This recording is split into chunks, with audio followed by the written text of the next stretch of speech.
Hey, what's up guys? Welcome back to the channel. So today we're going to be doing brakes on this 2018 Can-Am Outlander XMR 850. Right now the front brakes do work, however they squeak really bad, and the rear brakes don't work at all. So hopefully it's just going to be as simple as swapping out the brake pads. There are two calipers in the front obviously, and there's only one in the rear that we have to replace. So let's go ahead and get started. We're going to do the front first. Alright guys, so we got the bike jacked up. Got a jack stand under there just in case.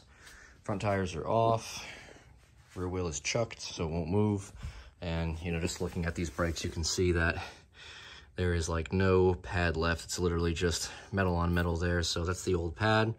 So we're going to start working on getting that caliper off, and you want to do one side at a time so that you don't blow out the piston on either side, and I'll show you what I mean here in a second. All right guys, so we got the caliper off, and you can see there's literally no pad there anymore at all. It's literally just the steel that the pad rides on. So we got to go ahead and pull this pin out so we can slide this pin out, and then we can get the old pads off, and then we can start putting the new pads on. All right guys, this was a little tricky. So this pin had to be like lubed up. I used some penetrating oil on it just to get it to slide. So after you take that little pin out, there's like a little eyelet on the pin. You pretty much have to just stick a screwdriver, a tiny little flat Phillips head is what I used, or like a punch or something like that, and put it in the hole, smack it a couple times, eventually it comes out.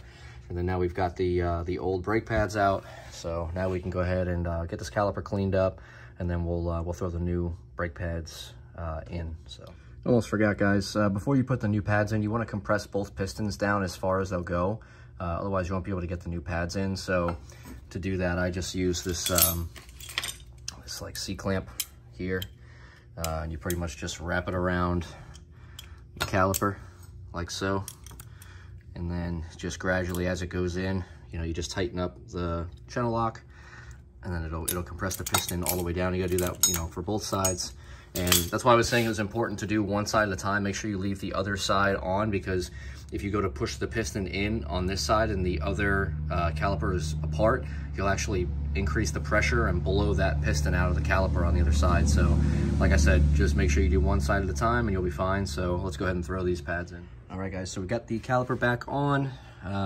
Nice fresh pads on there. Definitely a big difference from what was on there before.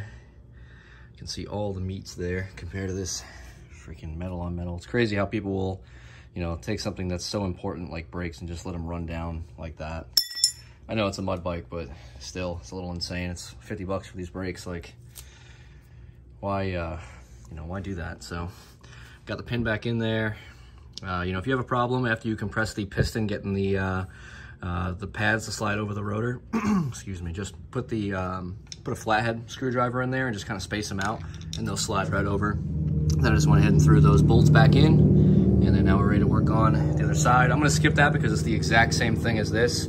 So once I do that, then we'll move to the back and I'll show you how that's done. Pretty much the same exact process, but let's get to it. All right, so just finished the passenger side. So one little tip I will say, this side took me like 5 minutes, man. These brakes are so easy to do. So one thing I'd recommend, just to save you a little bit of time and a little bit of headache, is before you even pull this caliper off, pull this pin out and then just put a screwdriver in there, like I said, and smack the pin out, because then it's already out and ready to go, and the pads will pretty much fall out as soon as you do that. This way all you gotta do is take out those 215s on the back, pull the caliper off, slap the new pads in, put the caliper back on, and then slide the pin in, 2 bolts back in, and you're done. So really simple there. So let's get started on the back. All right guys, so just getting started on the rear here. So these brakes weren't working at all in the rear. The fronts were working, but they were just really loud and squeaking. So but this caliper wasn't working at all, and come to find out, if you look down in there, there's only the one brake pad here, and there's nothing on the backside. So I tried to, see if they would work, or push the pedal down, and it wasn't doing anything. But now, since I actually started to bleed the system a little bit, so I topped off the rear brake fluid here, started pumping this up, and then just gradually opening the bleeder a few times, and I actually got the piston to move out. You can see the piston is out now, which it wasn't before, so we're getting pressure there. So I'm going to continue to bleed this and get the pressure there, and then we'll go ahead and take the caliper off and throw the new pads on. All right guys, so that's pretty much it. I actually got this caliper to work, so just bleeding it and putting some fresh fluid in it helped it out. Got some fresh pads on there, front and rear, so she should be good to hook. Next I'm just going to check the master cylinder on the front brakes and make sure that those are good. But I pumped them up. They seem to be working. Got good pressure there. We got good pressure here. So we should be good to go. Put the tire back on and send her. Thanks for watching, guys. Until next time, if you like the content, please like, comment, subscribe, and I'll see you guys next time.